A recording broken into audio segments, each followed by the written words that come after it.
আমি যাকে বিয়ে করব তার মাসিক ইনকাম কম নিম্নে 2-3 লাখ তো থাকাই লাগবে। এরকম হলে হবে, না হলে হবে না। কম হলে চলবে না। না, যার আছে সে করবে, না হলে সুগার ডেডি করবে। বড় একজন রোস্টার হব, মনে স্বপ্ন জাগে, ভিডিও শুরু করতে যাচ্ছি সালাম দিয়ে নিই আগে। আসসালামু আলাইকুম বরবাদ। কে আপনি? পাগল পাগলি নষ্ট নারী সাইজ করা মোর কাম, বাংলার পোলামালাই প্রবাসী সোহাগ আমার নাম। ভিডিওর জন্য অপেক্ষা করেন ভাই ব্রাদার যারা, আজকে দিব মশলা পিওর, ভিডিও হবে করা। ঠিক আছে। ঠিক বললেই হবে না ভাই, ভিডিও চাই শেয়ার, লাইক কমেন্ট সাবস্ক্রাইব করে পাশে থাকবেন ইয়ার। 100% ভিডিও থেকে দূরে থাকবেন ময় মুরব্বী ভাইপো। চলেন ভিডিও স্টার্ট করি, চালু শুরু আরম্ভ। রাধুরা ঘাই হবে আজ, মাইন্ড করবেন না কেউ।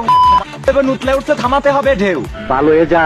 ভালো আমি কেমনে হব, খাট নাকা পাইয়া, বাগুন তলায় হাট বসাবো পাগলি ঠাপাইয়া। ঘরে তাহার শাক সেজে না, না খেয়ে থাকে রাতে, সেটা শুকায় ভাতে তাহার সোনার আংটি হাতে। বলেন কি? দেখতে জানো মুক্তি তাহার মেগি কুকুরের থান, কালা পেতনি প্রেম লাগাইছে 10-15 খান। কি বলছিস তুই? সত্যিই তো বলছি আমি, হুদাই হুদি বকেন, ভিডিও আমি প্লে করছি ভালো কইরা দেখেন। আমি আমার জীবনে আরো 2-300 তো প্রেম করতেই চাই, মাত্র সবে 15 থেকে 20টা গেল। শুধু তাই নয় মোশারফ ভাই, গর্ত বড় ফাঁক, একে বিয়ে করতে লাগবে ইনকাম 2 লাখ। এটা হাস্যকর। আমিও ভাবছি হাসতে হবে, ধৈর্য ধরে বসেন, মনে অনেক ফুর্তি লাগছে, চাষি একটু হাসেন।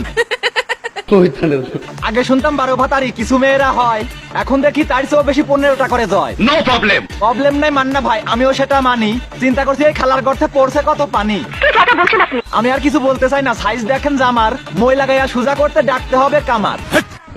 কি বলছিস তুই? বলা বলির কিছুই নাই ভাই, দেখেন অনেকেই খুঁজছে, যা বলতে চাইছি আমি লিজেন্ডরা সবই বুঝছে। যা বুঝবার আমি বুঝে গিয়েছি। বুঝার জন্যই বলছি আমি অভিনেত্রী ম্যাডাম, নিলামে তুলবো আজকে আমি কালা পেতনির হেডাম। Very good. 15টা প্রেম করিয়া নিজের গর্ত ভরায়, 1.5-2 লাখ ইনকাম করা স্বামী খুঁজে বেড়ায়। মগের মূল্য কি? মগের মুলুক না পাইলে এমন কথা কি কয়, এসব মেয়ে এমন বললে ভালো মেয়ে কি কয়। ঠিক বলেছো। ইয়াং ছেলেদের খৈল করিয়া থাকে অনেক মজে, বিয়ের সময় টাকা আলা আর সুগার ড্যাডি খোঁজে। একটু খুলে বলুন। সুগার ড্যাডি বিয়ে করলে সহজ হয় সব কামে, মরার পরে সহায় সম্পত্তি হবে তাহার নামে। নিঃসন্দেহে তুই ঠিক কথা বলেছিস। মরার সময় কান্দে কান্দে বানাই ফেলে গাং, 2 দিন পরে রাস্তায় বেড়ায় ধরতে আবার নাং। কি বলছিস তুই? না বুঝিয়া ধমক মারছেন সদ্যিও মেশা ভাই, মেয়ে মানুষের 16 কলা একটাও দেখেন নাই। কও কি? এসব মেয়ের 16 দুগুনি 32 কলা থাকে, কলাগুলো দেখতে হলে অনেক টাকা লাগে। বলো কি? নষ্ট নারী সাইজ করতে একসাথে সব চলেন, লোভী মেয়েদের কি করা যায় পুলিশ কাকু বলেন। ওকে হাজতে বন্দি করো। জেলে নিলেই সাইজ হবে, খাবে তখন হিমশিম, 7 দিন না রিমান্ডটা কি পিছনে দেবেন ডিম। ডিম দেন আর বাস দেন ভাই, এদের লজ্জা নাই, এদের জন্যই ভালো মেয়েদের দুর্নাম হয়ে যায়। দেখতে বলি বয়েল, নাম রাখিছে পায়েল, নিকাল।